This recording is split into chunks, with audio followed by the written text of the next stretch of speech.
Sadio Mane একজন footballer এবং most famous একজন ফুটবলার, কোটি কোটি কোটি টাকার মালিক সে। তো তার আমি একটা ভিডিও দেখছিলাম, সেখানে বলা হলো যে সে যখন খেলে আসছিল তার হাতে একটা ফোন ছিল, এটা হচ্ছে ভাঙ্গা আইফোন।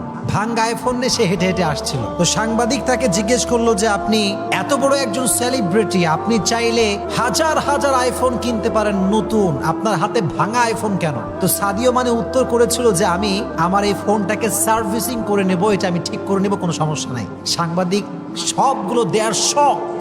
আপনার মতো একজন কোটিপতি, আপনার মতো একজন সেলিব্রিটি যদি আপনার আইফোনকে সার্ভিসিং করেন, তাতে মান সম্মান কিছু থাকবে না, আপনি কেন সার্ভিসিং করবেন? তো সে যে উত্তরটা দিয়েছে এটা হার্ট টাচিং ছিল।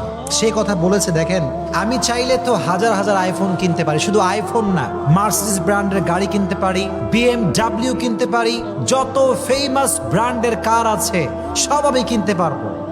কিন্তু আপনারা আমাকে বলেন তো, এত কিছু যদি আমি কিনি, এই সব কিছুর কোনো একটা অংশ কি আমার সঙ্গে কবরে যাবে? এত আসতে বলেন কেন? কবরে যাবে? কবরে যাবে না। এটা আমি কিনে কি করব? আমি চাইলে অনেক কিছু করতে পারবো, অনেক কিছু কিনতে পারবো, বিশাল বড় ডুপ্লেক্স ট্রিপ্লেক্স বাসা আমি করতে পারবো, কিন্তু এগুলোর কোনো কিছুই আমার সঙ্গে কবরে যাবে না।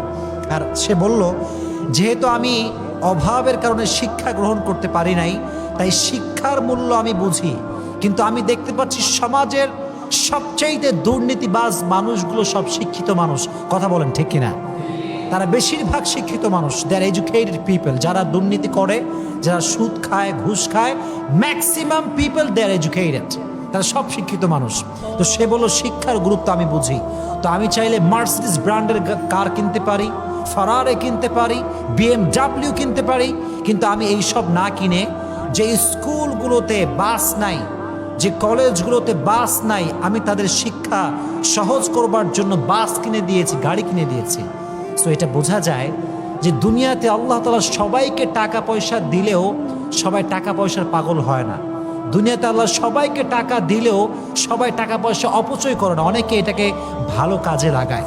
এই জন্য প্রিয় ভাইয়ারা, যে আয়াত আমি তেলাওয়াত করেছিলাম, আল্লাহকুমুত তাকাসুর, দুনিয়ার সম্পত্তি, লোভ, লালসা, মায়া, মহাব্বত আমাদেরকে আখিরাত থেকে পরিপূর্ণ গাফিল করে দিয়েছে। হাত্তা জুরতুমুল মাকাবির, যতক্ষণ পর্যন্ত আমরা কবরে না ঢুকবো, এই লোভ, লালসা, মায়া, মহাব্বত, দুনিয়ার প্রতি যে মায়া, এটা কোনোদিন কমবে না। এই জন্য প্রিয় ভাইয়েরা, আমরা সবসময় বেশি বেশি আখিরাতকে স্মরণ করে চলবো। পারা যাবে ইনশাআল্লাহ?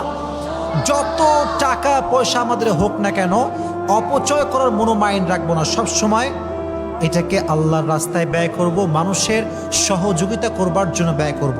রাজি আছেন ইনশাআল্লাহ? ইনশাআল্লাহ।